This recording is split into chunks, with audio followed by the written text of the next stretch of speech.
Sebagai salah satu negara termiskin di dunia, Uganda memiliki keinginan untuk bangkit. Kekayaan alam yang melimpah ada di Uganda. Sayangnya, keterbatasan sumber daya manusia dan modal yang dimiliki negara tersebut tidak cukup untuk mengelola sumber daya alam yang ada. Uganda meraih kemerdekaan pada tahun 1962. Setelah mencapai kemerdekaan, pemerintah membuat rencana bisnis 20 tahun yang dimulai pada tahun 2017. Bisnis tersebut adalah suatu bentuk usaha pemerintah untuk meningkatkan taraf hidup masyarakat Uganda. Rencana bisnis tersebut bertema menghubungkan Uganda dengan dunia melalui transportasi udara. Uganda terletak di tengah daratan Afrika, membutuhkan suatu transportasi yang cepat untuk dapat terhubung dengan negara lain. Sebagai negara yang masih berkembang, tentu memerlukan modal yang sangat besar untuk mewujudkan rencana yang telah disusun tersebut. Pada tahun 2015, Uganda mendapatkan sokongan dana dari Bank Ekspor-Impor China dengan kontrak selama 20 tahun senilai $207 juta. Bandara Entebbe akhirnya terbangun dan berjalan dengan baik. Namun, selama waktu berjalan, otoritas penerbangan sipil Uganda menemukan suatu kejanggalan dalam proyek rencana bisnis 20 tahun dengan Bank China tersebut. Terdapat klausul yang membuat Uganda akan kehilangan aset negara yang dimiliki apabila tidak dapat membayar hutang yang diberikan. Otoritas tersebut menilai China telah menjebak Uganda dalam hutang yang akan merugikan Uganda sendiri. Bagaimana tidak, China memiliki kendali penuh atas proyek yang saat itu dijalankan. Segala bentuk perubahan yang terjadi harus dengan persetujuan China. Pada tahun 2021, Uganda dikabarkan tidak dapat membayar hutangnya kepada China. Pemerintah Uganda sempat melakukan negosiasi ulang, namun ditolak.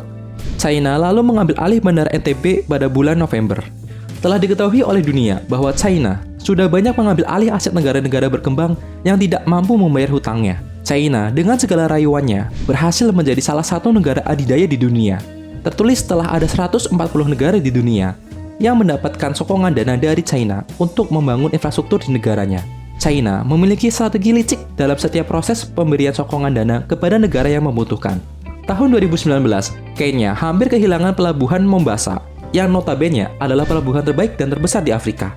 Untuk melunasi hutangnya kepada China, pemerintah Kenya mengambil pajak dari masyarakat dan 40% dari setiap pendapatan negara akan dianggarkan untuk membayar hutang. Nasib yang sama juga dirasakan oleh Sri Lanka. Pelabuhan Hambantota disewakan kepada China selama 99 tahun lamanya untuk pelunasan hutang. Hal tersebut sangat mempengaruhi ekonomi dan kedaulatan Sri Lanka. China dengan penangkap hutangnya kepada negara-negara berkembang kini telah tumbuh menjadi negara besar. Pertumbuhan ekonomi dan industri China meningkat tajam selama 40 tahun terakhir. Produktivitas China ini dikarenakan banyak dan terjangkaunya upah tenaga kerja China. Upah tenaga kerja yang rendah tersebut pasti juga diimbangi dengan kualitas kerja yang dimiliki. Tenaga kerja China tidak dapat bersaing di dunia. China membentuk strategi Belt and Road Initiative. China mengirimkan tenaga kerja murah dan merelokasi kekayaan negara berkembang, khususnya di Afrika. China menjadikan Afrika sebagai China baru. Pasar domestik Afrika diubah menjadi manufaktur dan layanan industri menjadi lebih kompleks.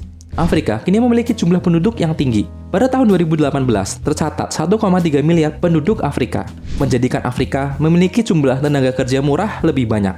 Hal tersebut dimanfaatkan China untuk dapat menguasai infrastruktur di Afrika dan negara lainnya.